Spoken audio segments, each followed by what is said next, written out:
Money comes naturally as a result of service. This is a maxim straight out of Henry Ford's autobiography. The year is 1916. His company is the number one car manufacturer on earth, making annual profits of nearly $60 million. And it has cash reserves of 112 million, approximately 0.2% of the entire US economy sitting in his company's bank account. It's equivalent to roughly 63 billion today. And company's minority shareholders sue him for it. The minority shareholders, which also included Dodge Brothers of the Dodge Brother Car Company, expected the surplus to be paid out as dividends. They believe the company exists to turn a profit for its investors. They do have a point. But Henry Ford, the founder and majority shareholder, believed otherwise.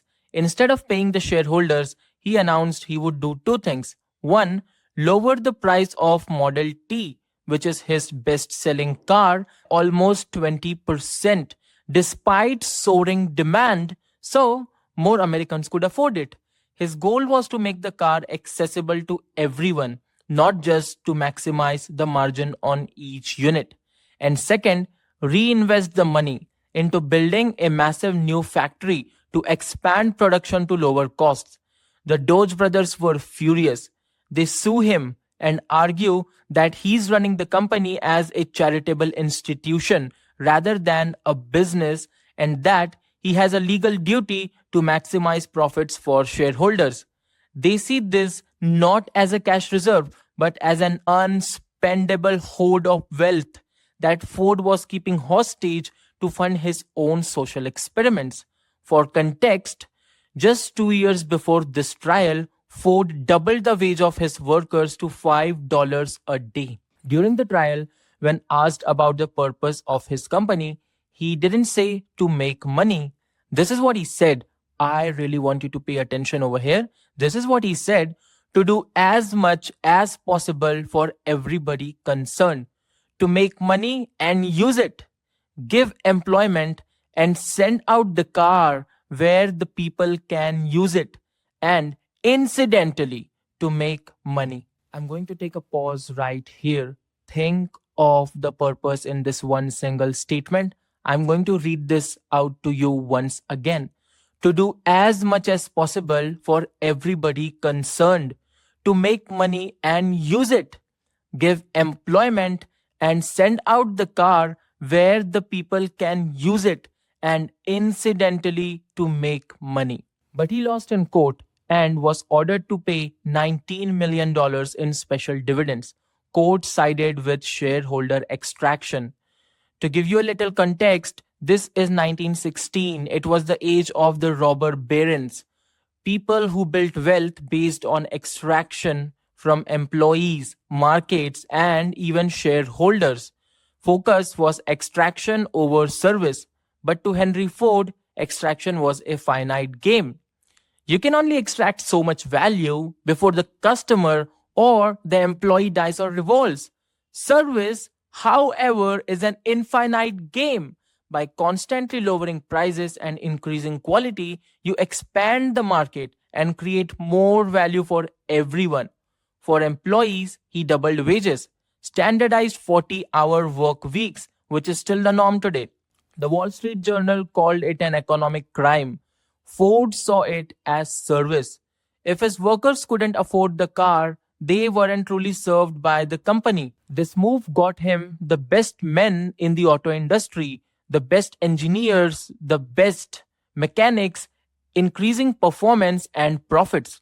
So coming back to the lawsuit, although he lost in court, his philosophy, which in his words is, the business must be run at a profit, else it will die. But when you adopt a business plan just to make money, you are not trying to serve, you are trying to extract. This made him win in public perception and in history. Later, he ends up buying the other shareholders, including the Dodge brothers, takes the company private, and by prioritizing service, he cornered the market, changed how humans travel forever, and eventually became one of the richest men in history, proving his point. Money comes naturally as a result of service. Welcome back to Billionaire Best Friend. This is Maxim Monday, episode 2. Today, I want to discuss the maxim that money comes naturally as a result of service. This maxim was formalized by David Sendra from the Founders Podcast, and I love it. The most successful and wealthiest founders in history didn't start with a focus on profit. In fact, those who built enduring institutions were, according to David from Founders Podcast, in a paradoxical sense, anti-business. If you focus on the business, you might build a company. If you focus on the service, you might build an empire. You and I, we're talking about these ideas because naturally, we all want to make a lot of money. And we're here to figure out how. Most founders, while starting businesses, assign big numbers to it. Oh, I want to build a unicorn, or I want $100 billion company. Do you think the people who build such companies were thinking about numbers and valuations? Did Jeff Bezos start with, I'm going to make Amazon worth $2 trillion? Did Steve Jobs envision a $3 trillion company? Absolutely not. Apple's very first sale happened barefoot.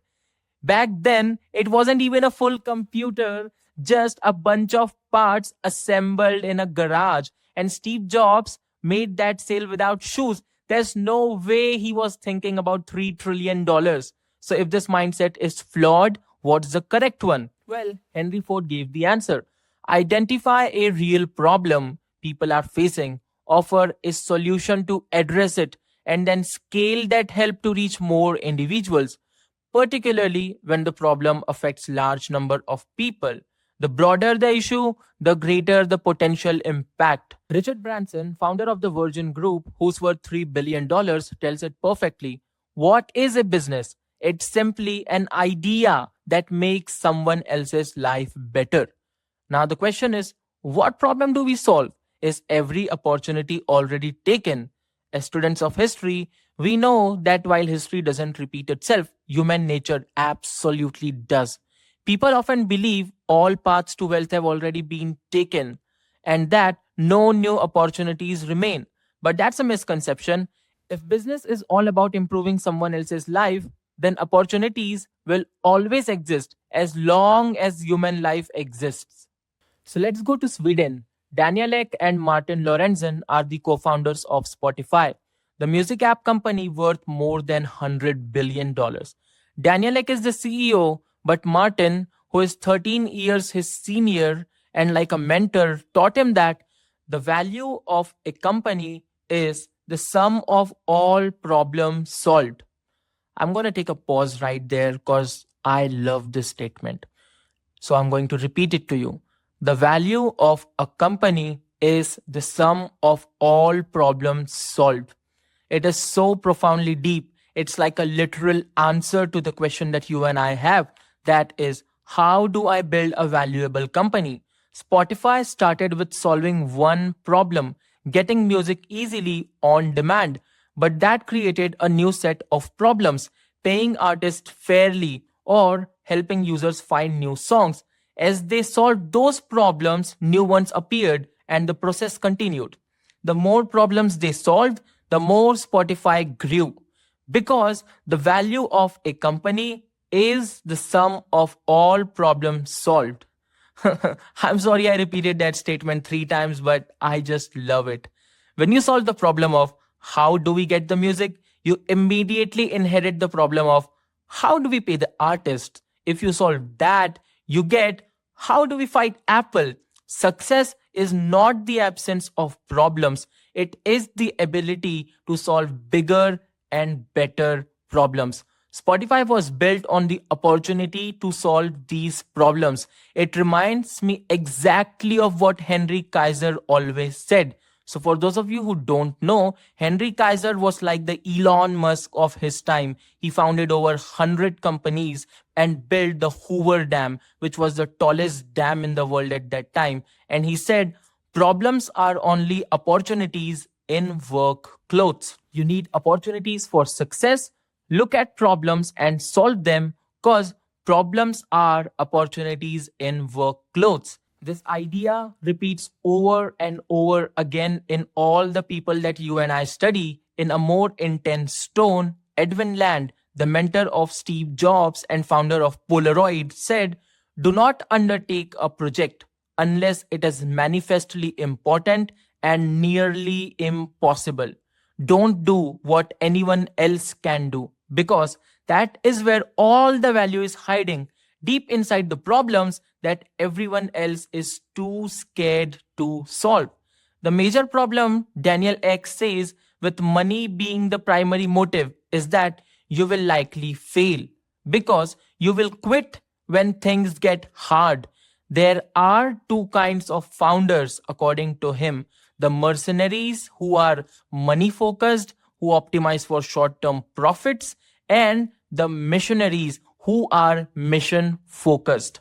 And so, the missionaries, when they solve a deep, painful problem, the market reward them with trust, usage, and eventually revenue and profits. David Sandra of the Founders Podcast, who formalized this maxim, categorizes these individuals as anti-business billionaires. They're not anti-business because they dislike profit, but because they reject the standard business school playbook of efficiency over quality, speed over craft, and shareholders over customers. They understand that the only long-term way to make money is to solve a problem so effectively that the market is forced to reward you. If businesses are problems, that means the most successful companies are just effective problem-solving machines.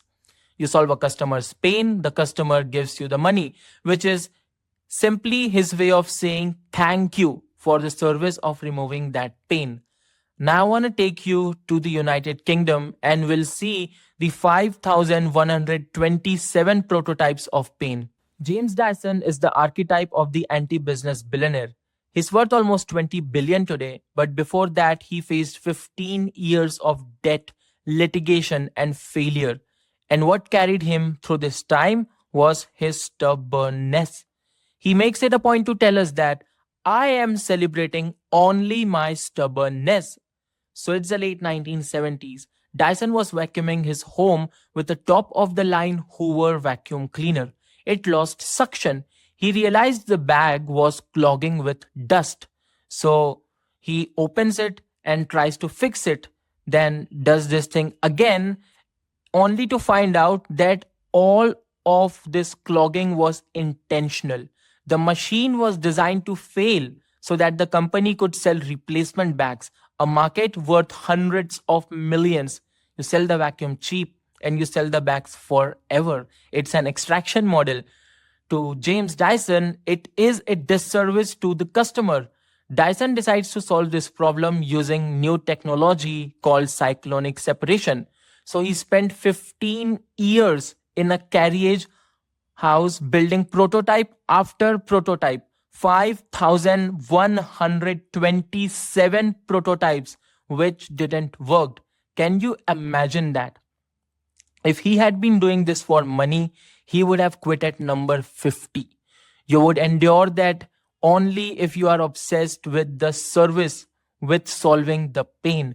For 15 years, he has been working on this project by himself and is now in debt. His wife supported the family by teaching art. When he finally created the dual cyclone, he presented it to major manufacturers, but they rejected it. Not because it didn't function, but because it did. It eliminated the need for bags, which disrupted the established revenue model. Because he was so stubborn to solve it, when the manufacturers refused it, he went on to tackle it on his own, even though he did not want to become a businessman. This is what he said about it. I never wanted to be a businessman. I wanted to be an engineer, a designer. Money is a byproduct of doing something well. It's not the goal. If you make something that people want and it works better, the money will come. He launches the Dyson DC01 vacuum cleaner, priced it 2x the competition, which was insane for a vacuum cleaner. Industry criticized the pricing, but customers did not. Customers were desperate for a machine that actually served its purpose. The Dyson DC01 became the best selling vacuum in the United Kingdom within 22 months. Today, Dyson is a private company generating billions in revenue, and instead of funding a private jet lifestyle or paying dividends like other billionaires, he's channeling his resources into bold, unconventional ventures. For instance, he's now the largest farmer in the UK, owns 36,000 acres, and invested $500 million in an electric car designed it better than Tesla's but abandoned production because the price of £150,000 would be unreasonable for customers. He also founded a tuition free university where he pays students. He's paying students to become the engineers his company specifically needs. This is what he says about it. We take huge risks. We do things that don't make sense to a slightly gray suited accountant. I think that's why we're successful. These two quotes from this book expose all aspects of him, his character, and the challenges he faced during that period. I am led to the belief that for vision, one might equally well read stubbornness. At any stage in my story, when I talk of vision and arrogance seems to have gotten the better of me, remember that I am celebrating only my stubbornness. I am claiming nothing but the virtues of a mule. It's a hard quote, so I'll tell the easy translation that Gemini gave me. He's basically saying, people call me a visionary, but really, I just refuse to give up. If I sound proud, I am only proud of the fact that I worked hard and was as stubborn as a mule. But we need to understand that he paid immense price for this stubbornness. He took a lot, 5,127 prototypes of pain. This is how he described it. While it is easy, of course, for me to celebrate my doggedness now and say that it is all you need to succeed, the truth is that it demoralized me terribly. I would crawl into the house every night covered in dust, exhausted and depressed because that day's cyclone had not worked. There were times when I thought it would never work until I died. This is exactly what Isadore Sharp, the founder of Four Seasons Hotels and Resorts, said. Excellence is the capacity to take pain. He took pain to solve the problem, served the solution, and the money followed naturally. Now, even if you are not particularly obsessed with a customer pain and still want to start a business, cause you want to start a business, you grew up dreaming about it, you can't create massive value for yourself without creating massive value for others first, be it shareholders or customers. It's impossible. In an interview in 2018, Jeff Bezos said, somebody needs to make a list where they rank people by how much wealth they have created for other people instead of the Forbes list that ranks you by your own wealth. If you look at the financial success of Amazon and the stock, I own 16% of Amazon. This is back from 2018 when Amazon was worth like $1 trillion. So this is what he's saying. Amazon is worth roughly $1 trillion.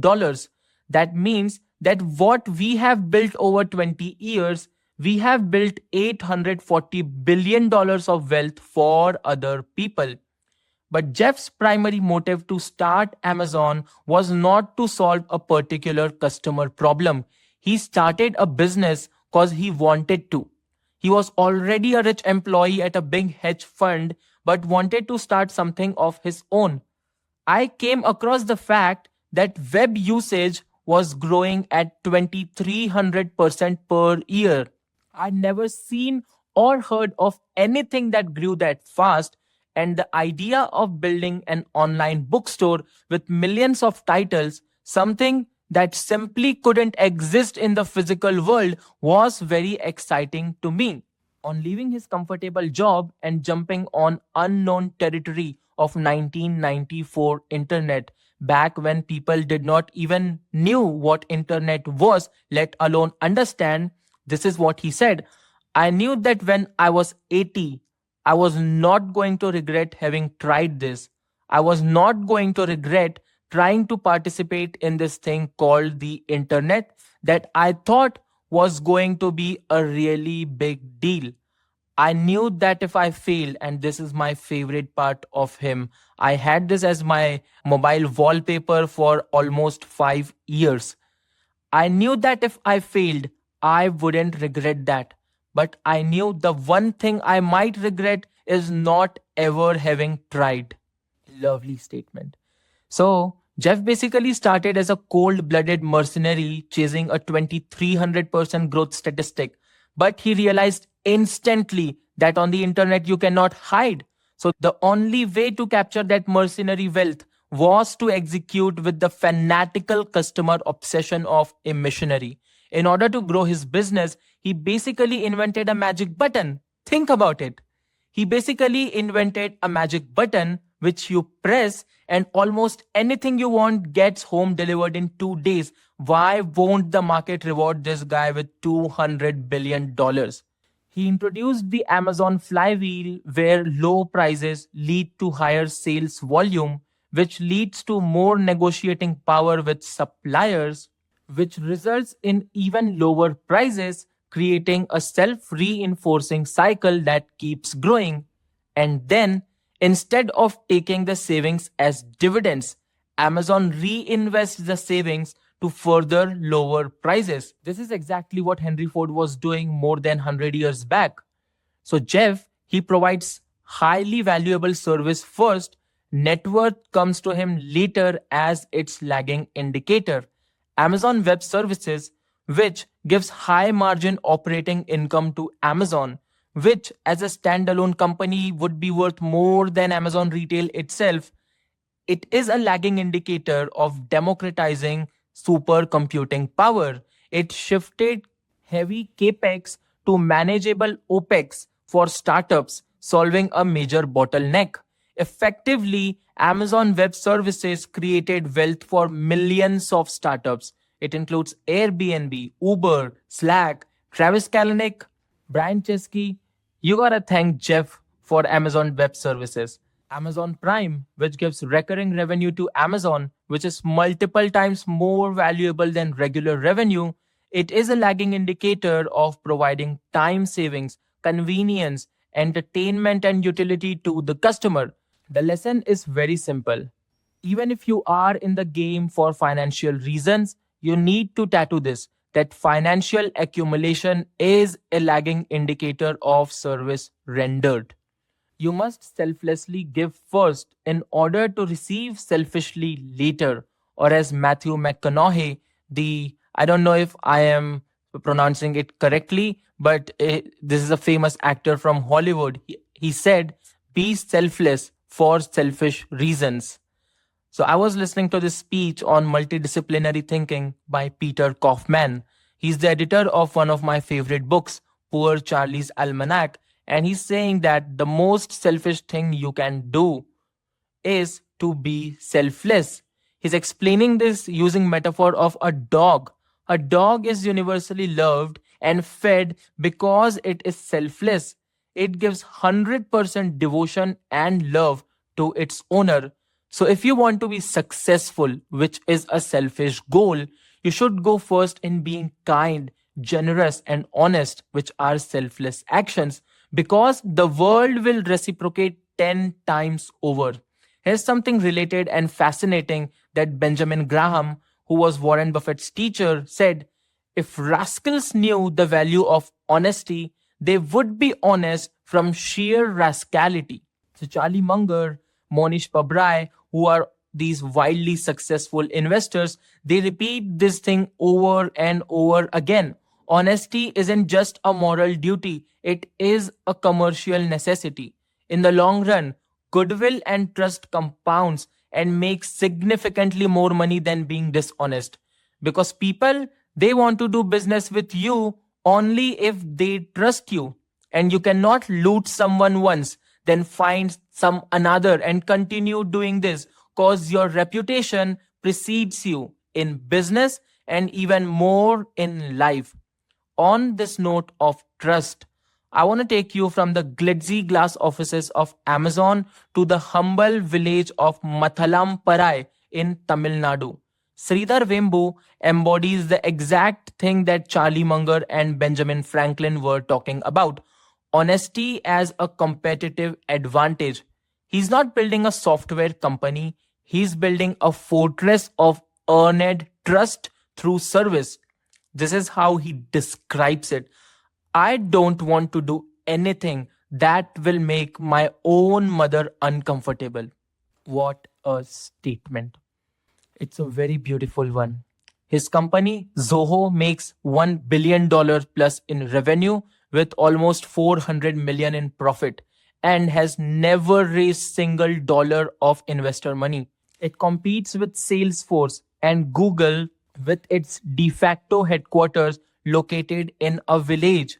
Sridhar, in an interview, said that we spend 3 times on research and development than what we spend on marketing for every dollar of revenue that Salesforce makes. So, Salesforce is one of his major competitors. This is what he's saying about them. For every dollar of revenue that Salesforce makes, it spends 50 cents in marketing and 15 cents only in research and development. So, is it a marketing company or a software company?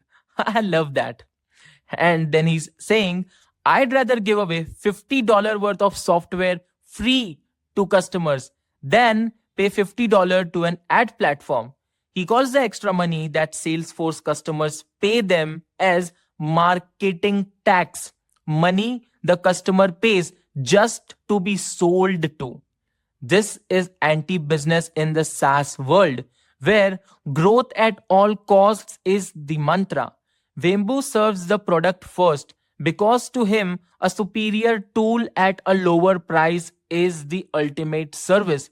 Zoho builds products for everyone, the $100 million startup or the small bakery. I too use Zoho Writer to write podcast scripts, including this that you and I are listening to. So I want to talk a little about this, and this is obviously not sponsored by Zoho. I would love to be sponsored by them though. I was using Google Documents or Google Sheets to write my podcast script, and then I accidentally pressed a button, and what happened was everything got deleted and I could not get over 3 hours of my work back. So then I asked Gemini what software is free and saves every single second, and it recommended me Zoho Writer. So now I am using Zoho Writer. It's absolutely free and it saves every single edit, every single second. I love it. Thank you, Sridhar, for making Zoho Writer. Now getting back to the podcast. So Zoho prices their products at incredible value for money, the result being over 100 million users who love them. The money followed the volume. I want to take us back to year 2000, which was one of the defining moments for his company. Venture capitalists were offering him $10 million at a $200 million valuation.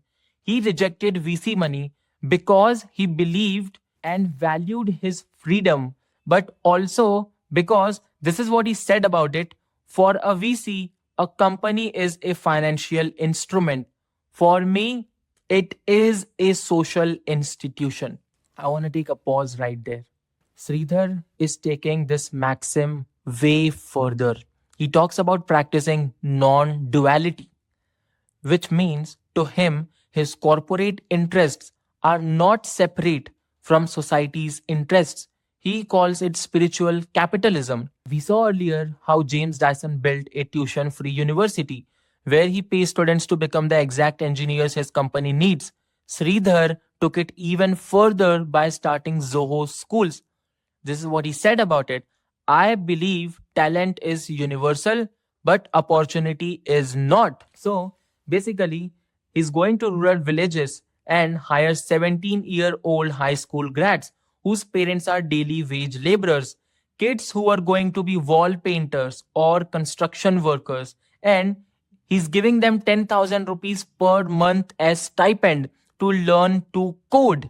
And today, Almost 20% of Zoho's engineers do not have engineering degrees. Almost 20% of Zoho's entire workforce comes from this program, a company effectively doing what government or NGOs claim to do. He actually set one of his company's biggest office in a rural village because he saw it as a strategic service to his country's talent pool to stop the brain drain to big cities. He's solving the problem no one's even talking about, no one's even thinking about. We bring young people from small towns into big cities, and their first challenge is loneliness. Then they face commutes that can stretch up to 2 hours each way.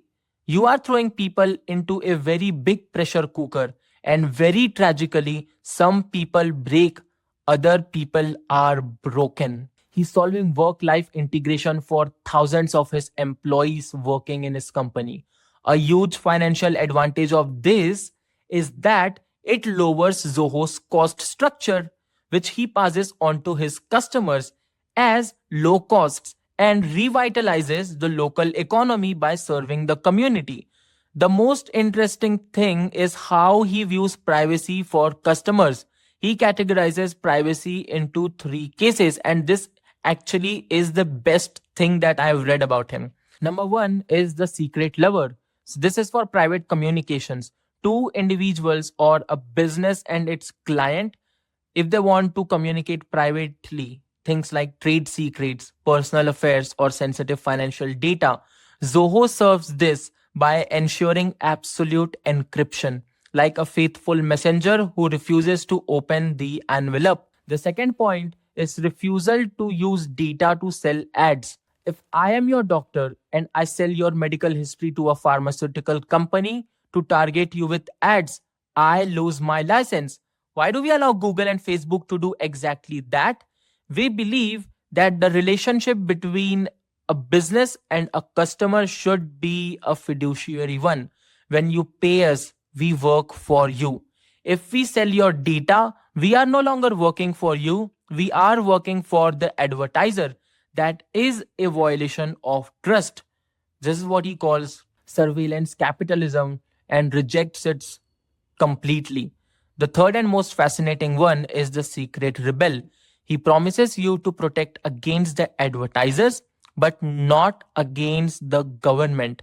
Any company operating in a jurisdiction promising to protect a secret rebel against their own government is making a false promise. So Apple kind of makes this promise that they'll protect you even from FBI, but Sridhar is directly telling you that, well, we cannot do that. Sovereign power always prevails over mere companies. And what's happening here is, ironically, by acknowledging the limits of his power, he demonstrates he's the only one speaking honestly. It's the purest form of self interest. By being openly honest about what he can't achieve, you end up fully trusting when he shares what he can. It may seem bold to say this, but it's truly the most effective way to build trust, what Charlie Munger refers to as inversion. By openly acknowledging what he cannot do, like protecting you from state, he demonstrates honesty about what he can do, which is protecting you from advertisers. It's remarkable how each small choice ties together. He's able to be transparent because Zoho remained bootstrapped. No venture capital, no shareholders pressuring him. That freedom allows him to stay authentic without needing to make false claims to inflate the stock. His only obligation is to serve his customers. I love this quote he says on being bootstrapped. Yesterday, I met a lady in our village. I asked her how old she was. She gave me the village answer. Who knows all that? No one kept track of all that here.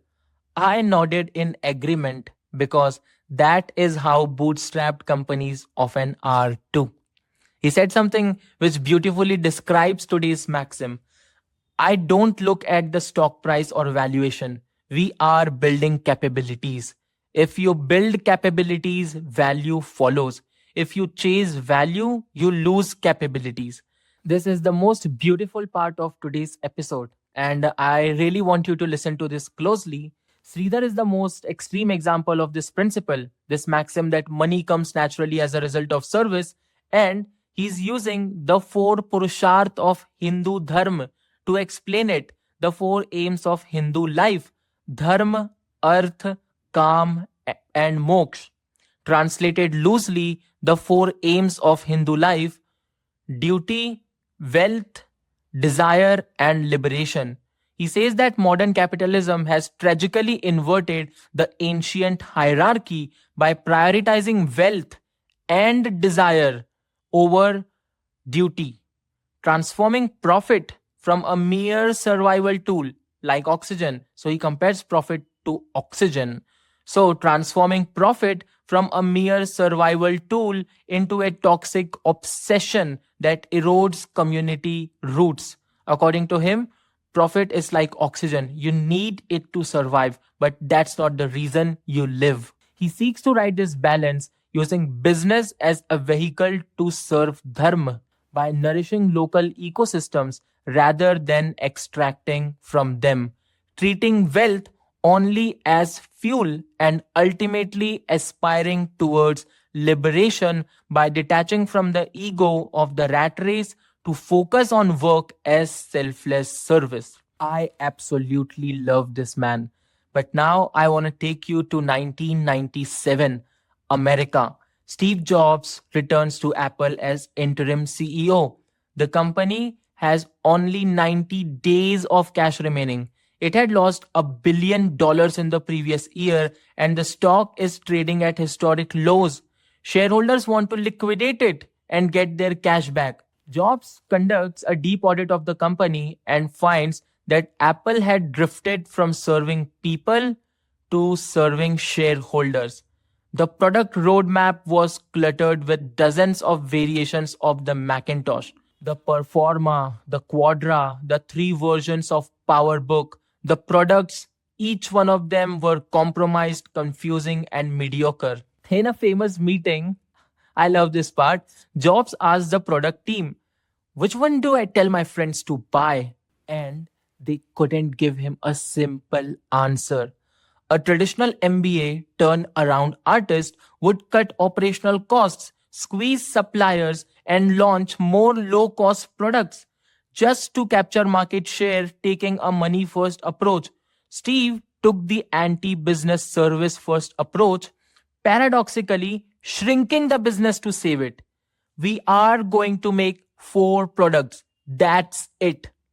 This is what he announced to the company.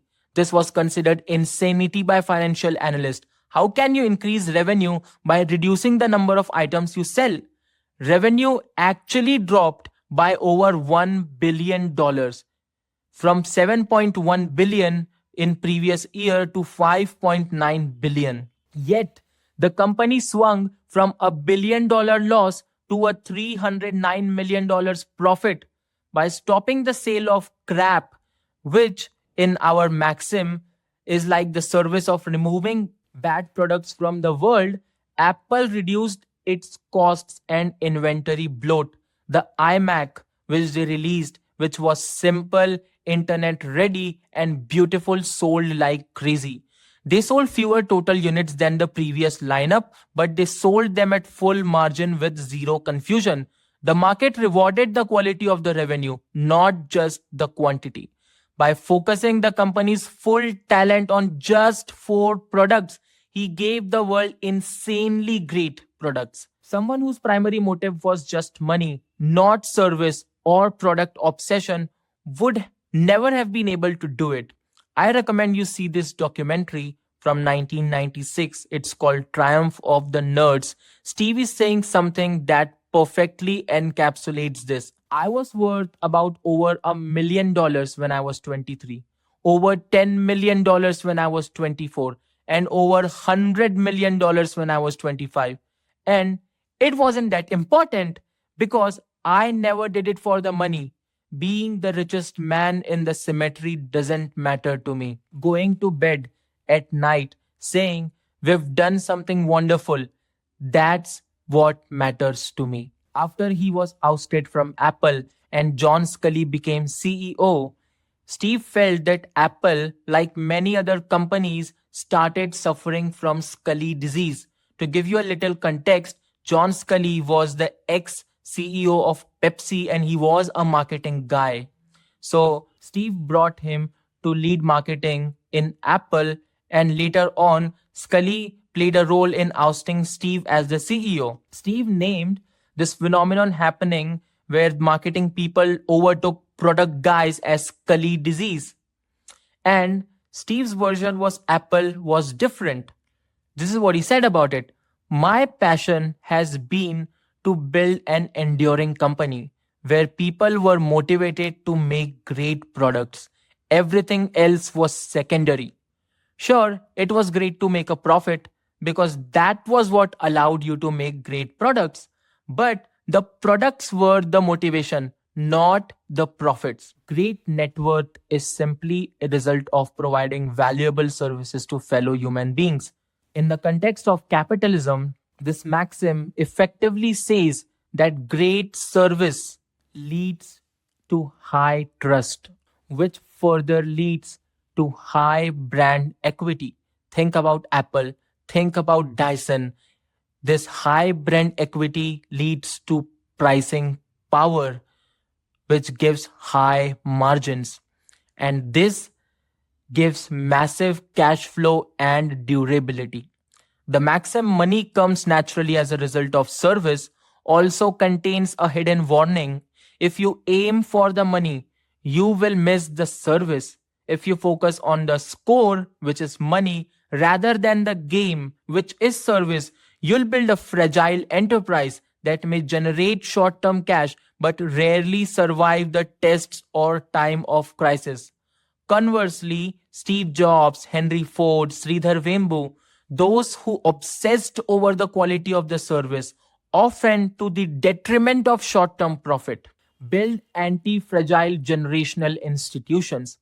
With Steve Jobs being the perfect example for this maxim, I'll end this episode with what I read in Make Something Wonderful, which is a collection of Steve Jobs' words, which I highly recommend you read.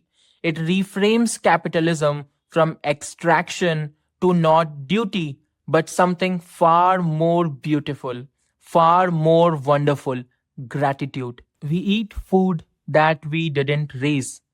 We speak a language that we didn't invent.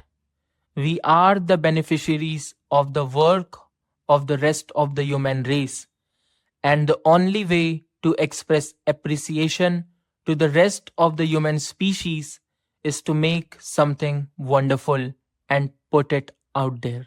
See you next Monday.